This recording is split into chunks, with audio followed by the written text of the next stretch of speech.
సన్నగా కట్ చేసుకున్న తోటకూరని వాటర్లో మంచిగా కడుక్కొని పక్కకు పెట్టుకోవాలి.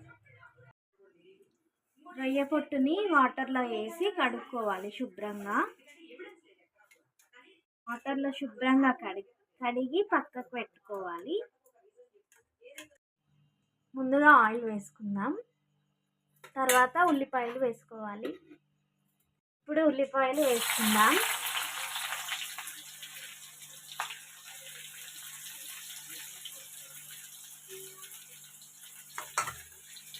కొంచెం వేగిన తర్వాత పసుపు వేసుకుందాం.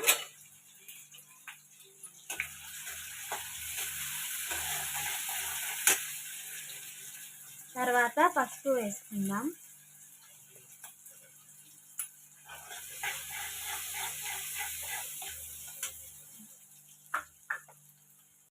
కొద్దిగా అల్లం వెల్లుల్లి పేస్ట్ వేసుకుందాం. వేసుకొని కొంచెం కలుపుకొని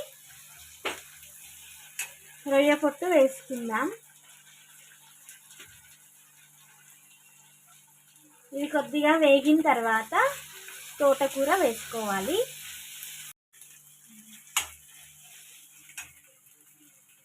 ఇప్పుడు తోటకూర వేసుకుందాం.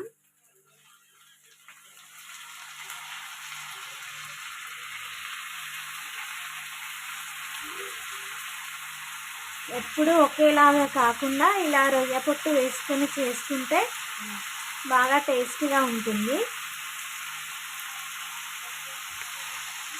సరిపడినంత ఉప్పు వేసుకొని కలిపి మూత పెట్టుకుందాం.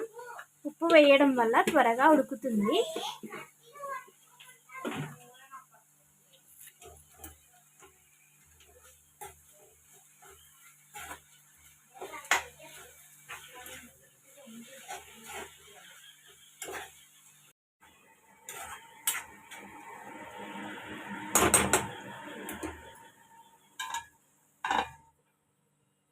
ఇప్పుడు కొద్దిగా కారం వేసుకొని 5 మినిట్స్ మూత పెట్టుకుందాం.